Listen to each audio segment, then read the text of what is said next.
국민 개개인이 행복한 내일을 만들기 위한 3가지 공약을 말씀드리겠습니다. 연말정산, 반려동물, 그리고 어린이 양육 지원에 관한 공약을 말씀드리겠습니다. 먼저 연말정산에 관한 것을 말씀드리겠습니다. 2천만 봉급 생활자들의 소득세 부담을 줄이기 위해 연말정산 방식을 개편하겠습니다. 인적공제, 본인 기본공제액을 올리겠습니다. 정부는 2009년 1인당 기본공제액을 150만 원으로 정한 뒤 지금 12년간 기본공제액을 개편하지 않았습니다. 물가 상승과 최저 인건비 상승에 맞게 인적공제, 본인 기본공제액을 200만 원으로 올리겠습니다. 또 부양가족 요건을 만 20세 이하에서 만 20세 이하로 조정하겠습니다. 20세에서 25세로 상향 조정하겠습니다. 학업과 취업, 또 군 입대로 자녀들의 사회 진출이 늦어지고 있는데 부양가족 요건만 예전 수준대로 유지하는 것은 좀 상식에 맞지 않습니다. 또 부양가족에게 소득이 있을 때 인적공제 대상에서 제외하는 기준도 현실에 맞게 조정하겠습니다. 음식비, 숙박비, 유류비, 교통비에 대한 공제율 역시 지금의 2배로 올리겠습니다. 카드 사용액 소득공제 한도도 50% 인상하겠습니다. 이건 이 소득공제 문제는 개인도 법인과 마찬가지로 일정한 소득을 올리는데 필요한 비용이 있습니다. 그래서 법인과 마찬가지로 상식 수준에 맞는 손비 처리를 해주자, 이런 취지라고 이해하시면 되겠습니다. 그리고 이 정책은 지금 이 공제율이라든지 공제 기준 상향 조정, 이런 모든 문제는 봉급생활자뿐만 아니라 모든 국민에게 똑같이 적용되는 것입니다. 다만 연말정산은 봉급생활자에게만 해당되는 것이기 때문에 봉급생활자 중심으로 말씀을 드린 것뿐입니다. 앞으로도 열심히 일하고 투명하게 세금을 내는 분들께 힘이 되고 보탬이 되는 정책을 펼치겠습니다. 다음은 반려동물 공약에 대해 말씀드리겠습니다.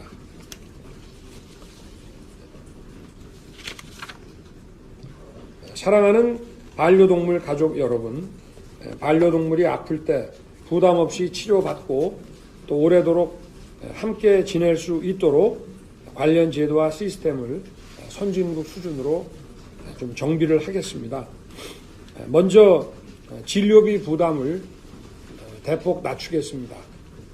반려동물 진료 표준 수가제를 도입하고 또 치료비 일정 부분을 소득공제에 포함시켜 병원비 부담을 덜어드리겠습니다. 또 반려동물 용품, 미용, 카페, 호텔, 훈련, 장례 등 관련 서비스 산업에 대한 법적, 제도적 기반을 마련하고 반려동물이 먹는 펫푸드의 안전성과 품질 제고를 위해 생산 유통 과정을 체계적으로 관리하겠습니다. 또한 불법적인 강아지 공장을 근절하고 유기견 보호를 강화하겠습니다. 반려동물 분양 사업에 대한 시설 기준, 위생 기준을 강화하고 면허 제도를 도입하여 동물 복지권을 확립하겠습니다. 마지막으로 개물림 사고와 같이 안전사고 예방 조치도 강화를 하겠습니다. 안전조치 의무를 위반한 견주에 대한 제재 역시 강화하겠습니다. 반려동물의 행복한 삶과 동물 복지를 위해 최선을 다하고 반려동물 가족에게 힘이 되도록 하겠습니다. 끝으로 영유아 양육 지원에 대해 말씀드리겠습니다.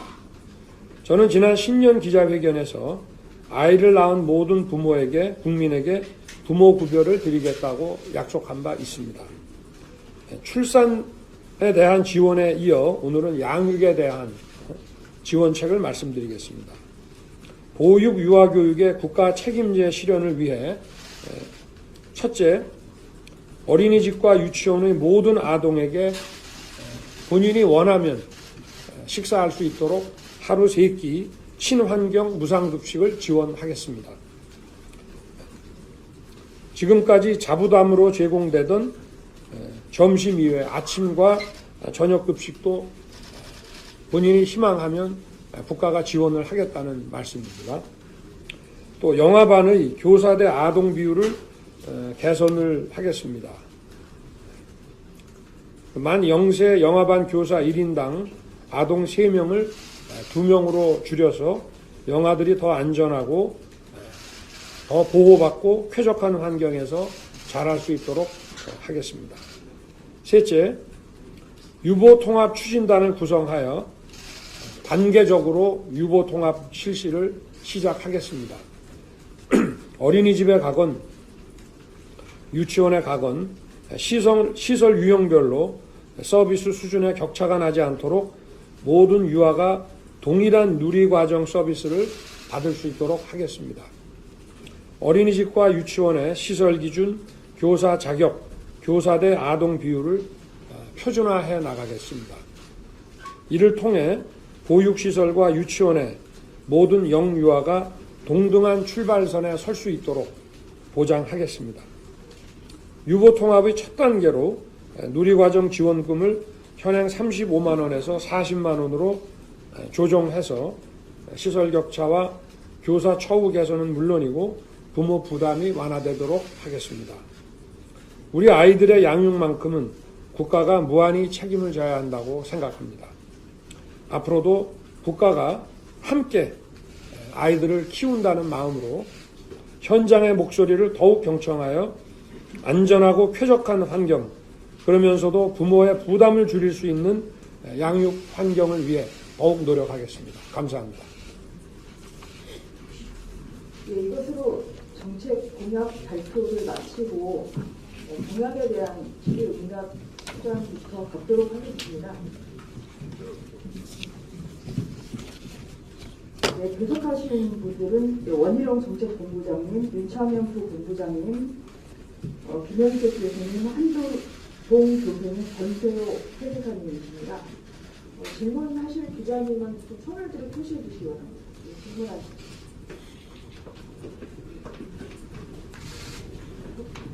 후보님 안녕하세요. 네. 김세빈입니다. 네. 신용카드 공제 관련해서 질문 드릴게요. 네.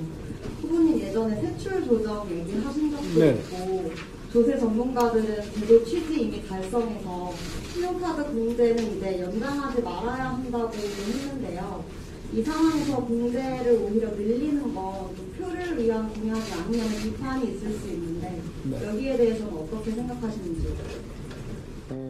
지금 저희가 이제 공정과 상식이라는 차원에서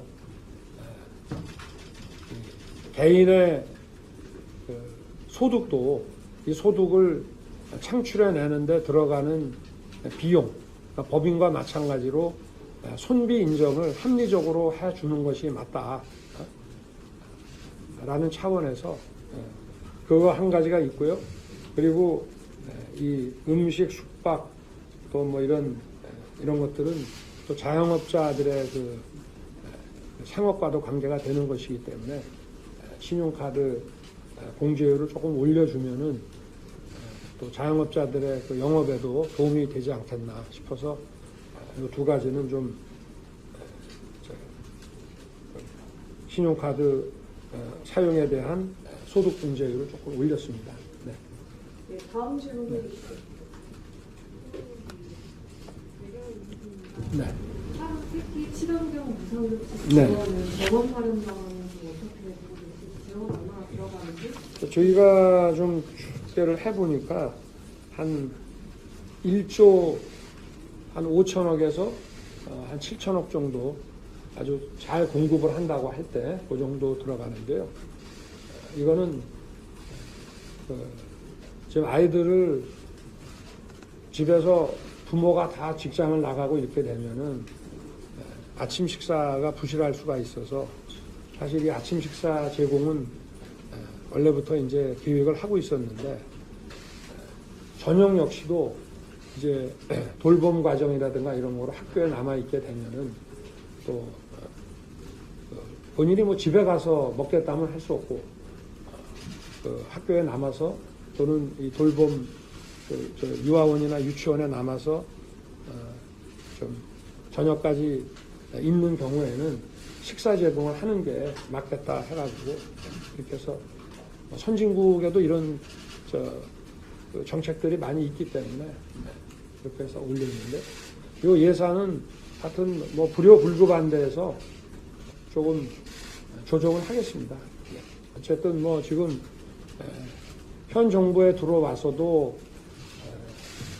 375조 내지 400조에서 600조가 넘어가게 지금 200조가 늘었는데요.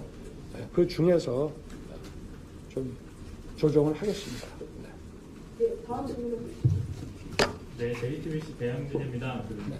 반려동물 표준 수가제 관련해서는 이게 가이드라인을 제공하는 정도로 이해하면 되는지, 네. 그 실효성을 담보할 수 있는 조치가 좀 있는지 한 가지를 여쭙고요. 그 유보통합 관련해서는 그 유보통합 추진단이 박근혜 정부 때도 총리실에 설치가 됐었는데 속도감 있게 추진을 못했다는 지적이 있었어서 그 보육계에서는 이 부처를 아예 부처 기능을 통합을 하는 게 1단계가 돼야 한다는 지적들도 있는데 이 부분에 대한 의견은 뭐냐? 표준 수가제라는 거는 그 용어 그대로 표준 수가제를 공시를 해 주는 것입니다. 근데 이게 그 동물 병원마다 가격 차이가 많이 나기 때문에 일단 이것은 공제조합이나 이제 보험으로 가는 이제 전 단계인데요. 그 표준 수가제를 이제 공시를 해서 그보다 더 받을 병원은 특별한 이제 어떤 정당한 이유가 있어야 되겠죠. 이런 표준 수가제를 정해서 공시를 하고 또 그게 좀 시점에 맞지 않는다 그러면 또 조정도 하고 이렇게 해서 모든 국민이 이걸 알게 되면은 좀 전체적인 진료비 부담은 좀 내려갈 것으로 보고 있습니다. 네. 그리고 유보통합 문제는 이거는 뭐 어쨌든 언제 시작해도 시작해서 가야 될 방향인 거는 맞습니다. 근데 여기서 이제 제일 문제가 재정 부담하고 그리고 유치원과 어린이집의 이제 그 교사의 자격 취득에 대한 차이 이런 점들인데 이런 점들을 좀 맞춰 나가면서 그리고 어쨌든 교육 과정도 좀 만들고 이렇게 해서 비슷한 교사에 의해서 그 지도를 받을 수 있게 이렇게 해 나가는 것이 목표고 원래 목표는 다 잡았는데 참 엄두가 안 나서 시작을 못했습니다만은 이제는 더 이상 늦지 않게 저희가 재정 여건과 또 어떤 교사의 그 기준 차이 또 부서에 따른 또 어떤 그 업무 그 권한 이런 부분도 조정을 해 가면서 이제 제대로 시작을 하겠다는 뜻입니다. 네. 예, 질문해 주시죠. 네, 조선비지 안광수입니다. 그 반려동물 공약 관련해서 유기견 돌봄을 강화하겠다라는 말씀을 좀 해주셨는데 사실 유기견이 발생하지 않도록 하는 게 최선의 방법이라고 네, 생각을 하는데 그와 관련해서 좀 처벌 기준이 좀 너무 미약하다라는 지적이 좀 있는데요. 이런 부분에 좀 어떻게 생각하시는지. 처벌이요. 글쎄 뭐 저도 형사법 집행을 오랜 세월 해온 사람입니다만은 처벌보다는 좀 문화를 바꾸고 또 제도를 좀 바꿔나감으로 해가지고 그래서 제가 근본적으로 막는 것이 중요하고 그렇기 때문에 강아지 공장 이런 데 있지 않습니까? 불법적인 이런 강아지 공장 이런 거를 좀 근절을 하고 그리고 반려동물 분양 사업에 대해서도 좀 엄정한 기준을 좀 만들어서 그러니까 우리가 선진국에서는 강아지를 키우고 싶다고 그냥 가서 막 사고 이러는 게 아니거든요. 미리 신청을 해가지고 또 제대로 강아지를 키울 수 있는 그런 그 여건이나 마음 자세가 돼 있는지를 다 보고 그래서 평생을 같이 합니다. 근데 좀 키우다가 어려운 일 생겼다고 그래서 그냥 버려버리고 이런 거 자체를 막는 게 중요하기 때문에 형사처벌보다는 예방을 하는 유기견 발생을 예방하는 그런 그 제도적 여건들을 만들어 나가도록 할 생각입니다. 네. 예, 또 다른 질문 있으신가요? 네. 예, 후보님 국공립 어린이집 유치원이 여기서 이제 교사대 아동기율을 적용한다고 네. 하는데요. 잘 아시는 것처럼 지금 유치원이나 어린이집에서는 교사 자격증을 취득하신 분들에 비해서 현업에서 일하고 계시는 분들의 비율이 굉장히 적은 걸로 알려져 있습니다. 뭐 근무 환경이라던가 네. 급여 등의 수준에 있어서 좀 좋지 못한 상황이 있기 때문인데 현재 지원책을 보니까 35만 원에서 40만 원 정도 인상하는 정도가 네. 나와 있던데 이것 외에 현실화시키기 위해서 교사 지원 체계 혹은 뭐 급여 개선이라든가 근로 조건에 대한 어떤 정책이나 방향이 있으신지 네. 여쭤보겠습니다. 좀 예, 이 부분은 예, 김현숙 교수님 김현숙 교수가 답변해 주시겠습니다. 구체적인. 예, 우선 누리과정 지원금 올리는 거는 그러니까 고공립 어린이집에서 교사 인건비를 유한한 30% 정도 지금 지원을 하고 있거든요. 그래서 정부가 지원하는 부분을 빼고 나서 봤을 때 현재 누리과정 지원금과 고공립 투입된 지원금의 차이가 약 5만 원 정도 되는 것으로 산정이 됐습니다. 그래서 이제 그 부분이 들어가면 여러 가지 이제 민간 어린이집 같은 경우는 교사 처우 개선에 그 부분을 좀 쓸 수 있을 거라고 생각이 되고, 그다음에 사립 유치원은 상대적으로 부모의 이제 부담이 큽니다. 조금 더 이제 부모 부담이 큰 유치원이 그렇기 때문에 그 부분을 좀 완화하는 데 쓸 수 있어서 지금 말씀하신 것처럼 교사의 어떤 처우 개선이나 이런 부분에 대해서 일률적인 것을 갖고 가는 건 아니지만 누리과정 지원금을 올라가는 것을 시설에 따라서 부모 부담의 완화라든가 아니면 교사 처우 개선에 쓸 수 있는 룸이 생긴다고 말씀드릴 수 있고요. 아까 후보님이 말씀하신 영아의 교사대 아동 비율을 줄인다고 하셨잖아요. 현재는 만 0세반 같은 경우는 그러니까 교사 한 분이 아이 3명을 돌보고 있는데 2명으로 줄이고 만 1세반은 5명에서 4명, 그 다음에 만 2세반은 7명에서 6명으로 줄이다 보니까 그러면 이제 교사의 전체적인 근무 환경이나 그런 부분들은 개선이 많이 되고 그다음에 그렇게 이제 교사대 아동비를 축소하다 보면은 교사 인건비에 대한 추가적인 지원이 들어가게 됩니다. 그래서 말씀하신 것들은 지금 오늘 후보님께서 발표하신 그 내용 안에서 상당 부분 유보통합을 위한 어떤 전제 조건인 교사의 처우 개선, 지금 집에 계시지만 이제 너무 근무 환경이 열악해서 일하시지 않는 그런 분들에 대해서 어떤 나와서 같이 일하실 수 있는 그런 부분은 충분히까지는 아니지만 단초는 마련한다 이렇게 말씀드릴 수 있습니다. 예, 또 질문 있으실까요? 네, 그러면 좀 편한 질문을 간단히 오늘 한두 분 정도 받으시겠습니까? 편한 질문? 잠시만요. 그러면 계속하신 요거 좀 되겠습니다. 수고 많으셨습니다. 이제 뭐 정책에 대한 거는 더 질문이 없으신가요? 네, 충분히 된 것 같고 네. 편한 질문 보도 자료도 다 드렸습니다. 네, 대표가 됐습니다. 네, 어제 홍준표 대표와의 회담이 좀 많이 관심을 받았는데요. 이 가운데 공천권 내용이 오늘 많이 보도가 됐습니다. 선대본부 쪽에서 이미 입장을 내기는 했는데 후보님의 생각은 어떤지 그리고 공천권 대상 두 분에 대한 제안을 받아들이겠다는 거에 정확한 입장을 좀 듣고 싶어요. 공정한 원칙에 따라서 한다는 입장을 가지고 있고 공천관리위원회를 구성을 해서 공천관리위원회가 공정하게 정한 그 기준과 방식에 따라서 하는 것을 저는 원칙으로 세워놨습니다. 네. 더 구체적인 말씀을 드리기가 좀 어렵습니다. 네, 아까 수석 대변인께서 브리핑하신 그 내용으로 좀 이해해 주시면 될 것 같습니다. 좀 다른 현안 좀 질문 드리겠습니다. 네. 관련된 건데 하나 좀 여쭤봐야 될 것 같아서요. 사실 공천 제한으로 인해서 좀 당내 파열음이 나온다는 지적이 나오고 있는데 이런 당내 분위기에 대해서 좀 어떻게 보고 계시는지요? 뭐 파열음이 나온다는 얘기를 여러분은 들으셨겠지만 저는 아직 듣지 못했습니다.